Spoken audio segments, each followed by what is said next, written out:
Rasulullah. Hasilnya ya, saya bacakan hasilnya dan tolong didengarkan kawan. Hasil putusan hari ini sejak seharian kita tunggu ya,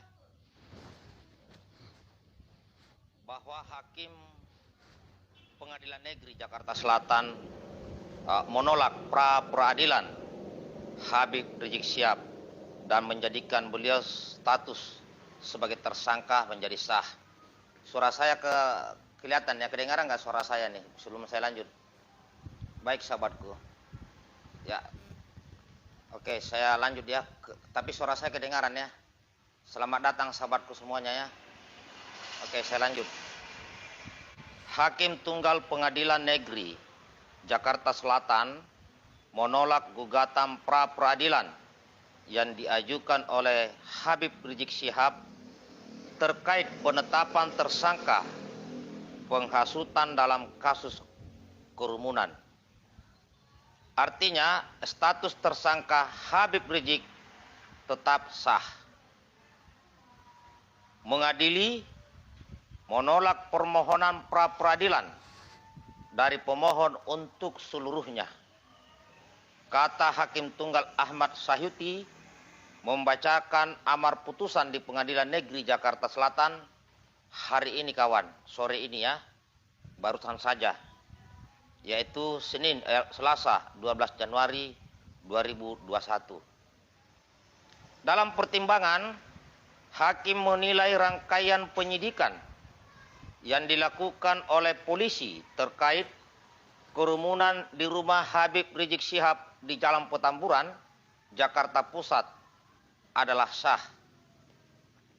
Hakim juga menyebut penyidik sebelum meningkatkan status perkara dari penyelidikan ke penyelidikan sudah sesuai aturan.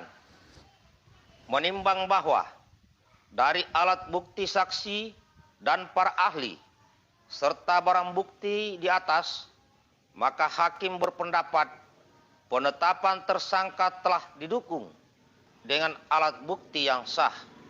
Kata hakim, maka permohonan pemohon dalam arti Habib Rizik Syihab tidak beralasan menurut hukum dan harus ditolak. Tegas Hakim Sahyuti. Hakim mengatakan sebelum menetapkan tersangka, penyidik telah memperoleh bukti dan menerima keterangan dari sejumlah ahli. Jadi penyidik Polda Metro Jaya berkesimpulan acara Habib Rizik di Petamburan adalah melanggar protokol kesehatan COVID-19. Berdasarkan hasil interview saksi-saksi bahwa terhadap laporan informasi merupakan suatu pidana melawan hukum atau dengan tulisan menghasut, melawan kekuasaan umum agar supaya jangan mau menuruti peraturan undang-undang atau tidak mematuhi pelanggaran kekarantinaan kesehatan sehingga menyebabkan masalah kedaruratan kesehatan masyarakat. Maka apa yang diajukan permohonan pemohon tidak beralasan, maka ditolak, kata hakim. Hakim juga menyoroti soal ketidakhadiran Habib Rizik Syihab ketika 2 kali dipanggil oleh Polda Metro Jaya, namun 2 kali juga tidak datang. Terkait hal itu, hakim berpendapat maka penyidikan yang dilakukan polisi telah sah. Menimbang bahwa ada bukti termohon 1, ternyata pemohon sudah dipanggil sebanyak 2 kali, padahal pemohon wajib datang. Menimbang baik pemohon sebagai saksi harus memenuhi pemanggilan. Oleh karena tidak memenuhi pelanggaran itu melanggar kewajiban.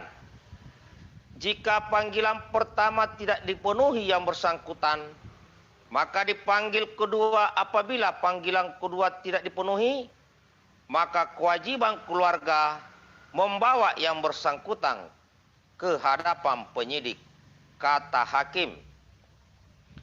Menimbang pemanggilan terhadap pemohon dari ketentuan di atas, maka pemanggilan saksi wajar, dan terkait saksi-saksi yang dipanggil juga menolak, maka permohonan itu haruslah ditolak, ucap Hakim Tunggal Sahyuti. Hakim Sahyuti juga menyebut penyitaan yang dilakukan penyidik terkait kasus Habib Rizik telah mendapat penetapan dari pengadilan. Oleh karena itu, penyitaan dalam perkara ini sah sesuai hukum acara yang ada.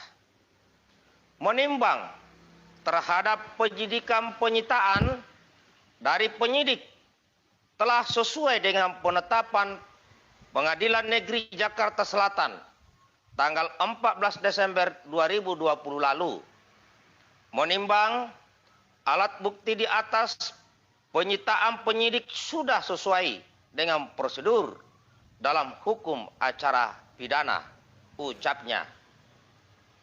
Habib Rizik diketahui mengajukan pra peradilan atas penetapan tersangka penghasutan kasus kerumunan di Petamburan, Jakarta Pusat.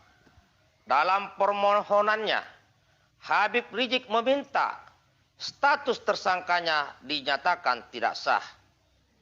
Habib Rizik dalam petitumnya juga meminta SP Sidik garis miring 4604 garis miring angka Romawi 11 garis miring 2020 garis miring Ditreskrim tanggal 26 November 2020 dan surat perintah penyidikan SP Sidik garis miring 4735 garis miring angka Romawi 12 garis miring 2020 garis miring Ditreskrim tanggal 9 Desember 2020 tidak sah dan tidak berdasarkan hukum. Jadi penetapan tersangka terhadapnya tidak memiliki kekuatan hukum mengikat. Ini saudaraku yang saya sampaikan pada sore ini.